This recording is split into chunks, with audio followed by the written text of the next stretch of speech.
ईदी अमीन 1924-25-2003 ने युगांडा को 1971 से 1979 तक एक खूनी और अराजक युग में डुबोया। उसकी कहानी सत्ता के नशे, अहंकार और मानवता के विरुद्ध अपराधों की एक शोकजनक कथा है। यहां उसकी जिंदगी के कुछ अनसुलझे पहलुओं को जाने जो आज भी दुनिया को सिहरा देते हैं। अहंकार का शिखर, मैं अफ्रीका का भगवान हूं। यह शब्द थे उन व्यक्ति के जिसने अपने अहंकार और सत्ता की भूख में पूरे देश को हिलाकर रख दिया। स्वयं को ब्रिटिश साम्राज्य का विजेता घोषित करना यह कोई साधारण बात नहीं थी। अमीन ने अक्सर दावा किया कि उसने ब्रिटिश साम्राज्य को अकेले ही ध्वस्त किया। यह दावा उसकी महत्वाकांक्षा और आत्ममुग्धता का प्रतीक था। वास्तव में युगांडा 1962 में ही आजाद हुआ था, लेकिन उसने इसे अपनी वीरता की कहानी बना लिया था।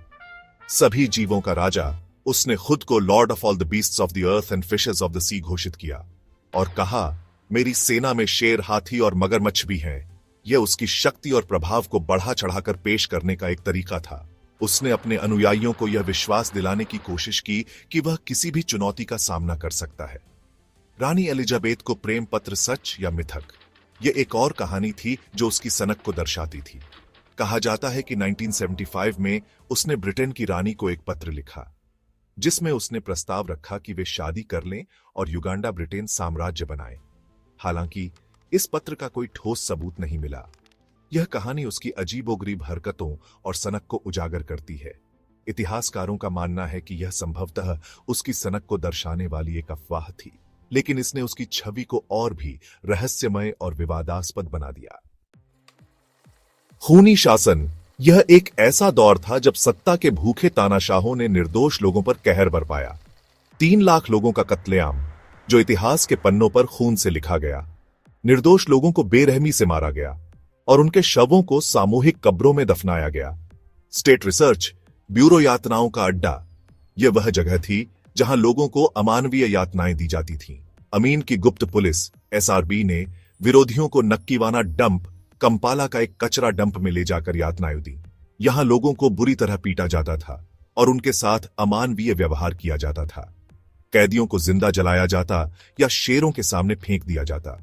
नस्लीय सफाई, यह एक ऐसा समय था जब मानवता का कोई मोल नहीं था। उसने अचोली और लांगो जनजातियों के 1 लाख से अधिक लोगों को मरवा डाला। इन जनजातियों के लोग सिर्फ इसलिए मारे गए क्योंकि वे उसकी सत्ता के लिए खतरा थे। उसका आदेश था, इनकी खोपड़ियां इकट्ठा करो, मुझे अपने ऑफिस की सजावट करनी है। यह आदेश उसकी क्रूरता और पागलपन का प्रतीक था। 1972 एशियाई निर्वासन का आर्थिक तबाही, इस फैसले ने देश की अर्थव्यवस्था को तहस नहस कर दिया। उसने 80,000 भारतीयों और पाकिस्तानियों को 90 दिन में देश छोड़ने का आदेश दिया। ये लोग दशकों से युगांडा में रह रहे थे और देश की अर्थव्यवस्था में महत्वपूर्ण भूमिका निभा रहे थे। ये लोग युगांडा की अर्थव्यवस्था की रीढ़ थे। उनके जाने से देश की आर्थिक स्थिति बुरी तरह प्रभावित हुई। नतीजा, देश दिवालिया हो गया। महंगाई 500% तक पहुंच गई। गरीबी और भूखमरी ने लोगों की जिंदगी को और भी मुश्किल बना दिया। अंतरराष्ट्रीय पागलपन, संयुक्त राष्ट्र से लेकर स्कॉटलैंड तक यूएन में भाषण, ब्रिटेन है शैतान। 1975 में उसने संयुक्त राष्ट्र में घोषणा की, ब्रिटेन एक बूढ़ा शैतान है और यूएन का मुख्यालय युगांडा आना चाहिए। दुनिया हैरान रह गई, लेकिन अमीन गंभीर था। हिटलर को सलाम, उसने कहा। हिटलर ने 60 लाख यहूदियों को मारकर बहुत अच्छा किया। मैं उससे भी बेहतर करूंगा। स्कॉटलैंड को आजादी का तोहफा। उसने स्कॉटलैंड को एक बकरी, किल्ट, स्कॉटिश पोशाक और बैगपाइप भेजकर कहा, लो, ये तुम्हारी आजादी का तोहफा है। स्कॉट्स ने इसे मजाक समझा, पर अमीन को गुस्सा आया। पर्सनल लाइफ, 6 पत्नियां, 50 बच्चे और एक कुत्ता मंत्री। हरम और परिवार, अमीन की 6 पत्नियां और 54 बच्चे थे। उसकी तीसरी पत्नी के आय को उसने खुद मार डाला क्योंकि उसे लगा कि वह गद्दार है। कुत्ते को मंत्री बनाने की अफवाह एक मिथक है कि उसने अपने पालतू कुत्ते को सैन्य सलाहकार नियुक्त किया। हकीकत में यह उसके विरोधियों द्वारा फैलाई गई अफवाह थी। गद्दाफी का भाई लीबिया के तानाशाह गद्दाफी ने अमीन को $20 करोड़ और हथियार दिए। बदले में अमीन ने उसे अफ्रीका का सितारा घोषित किया। सोवियत संघ को प्रस्ताव कहा जाता है कि उसने सोवियत नेता ब्रेजनेव से कहा, आओ अमेरिका पर हमला करें, मैं न्यूयॉर्क को बम से उड़ा दूंगा। 1978 की जंग, कागेरा सैलिएंट का झूठ। अमीन ने तंजानिया पर आरोप लगाया कि उसने युगांडा की सीमा पर कब्जा कर लिया है। असल में यह उसकी सत्ता बचाने की चाल थी। तंजानिया की जवाबी कार्रवाई, तंजानिया के राष्ट्रपति न्येरेरे ने 20,000 सैनिक भेजे। अमीन की सेना भाग खड़ी हुई, कंपाला पर कब्जा हुआ और अमीन 20 मर्सिडीज कारों में अपनी 4 प्रेमिकाओं के साथ लीबिया भागा। निर्वासन, सऊदी अरब में पेंशनर की जिंदगी गद्दाफी ने निकाल बाहर किया। लीबिया में अमीन का खर्चा बर्दाश्त से बाहर हो गया। गद्दाफी ने उसे सऊदी अरब भेज दिया, जहां उसे शांतिपूर्ण जीवन की शर्त पर शरण मिली।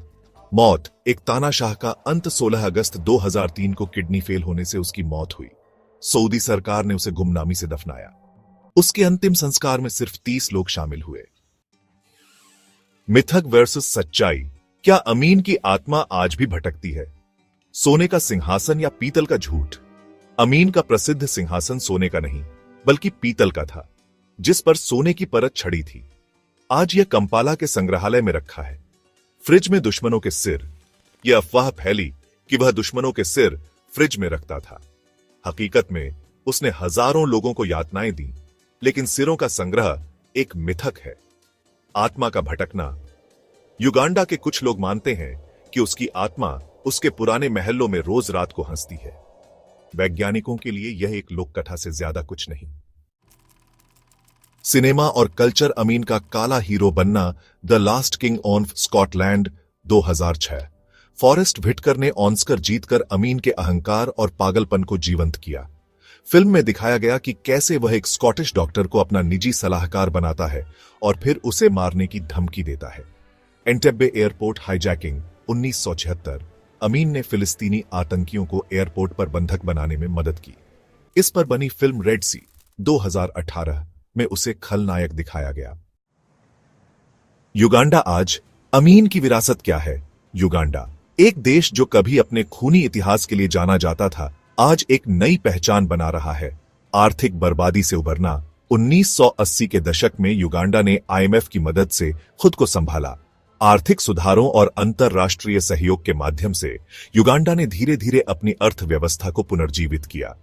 आज भी वहां गरीबी और भ्रष्टाचार है, लेकिन अमीन के मुकाबले स्थिति बेहतर है। युगांडा के लोग आज भी अपने भविष्य के लिए संघर्ष कर रहे हैं, लेकिन उनके पास अब अधिक अवसर और संसाधन है। नस्लीय घाव अभी तक भरे नहीं। अचोली और लांगो समुदाय आज भी अमीन के अत्याचारों को नहीं भूले। इन समुदायों के लिए अमीन का शासन एक दर्दनाक याद है जो आज भी उनके जीवन को प्रभावित करता है। उनके लिए वह कसाई से कम नहीं था। अमीन के शासनकाल के दौरान हुए अत्याचार और हिंसा ने इन समुदायों को गहरे घाव दिए हैं। स्रोत: the state of blood by Henry Kyemba, Amin के पूर्व मंत्री की किताब। इस किताब में अमीन के शासनकाल के दौरान हुए अत्याचारों और हिंसा का विस्तृत वर्णन है। IDI Amin, the story of Africa's icon of evil by Mark Leopold, Britannica. IDI Amin biography. इन स्रोतों में अमीन के जीवन और उसके शासनकाल के बारे में विस्तृत जानकारी मिलती है। World history, EDU, the rise and fall of IDI Amin।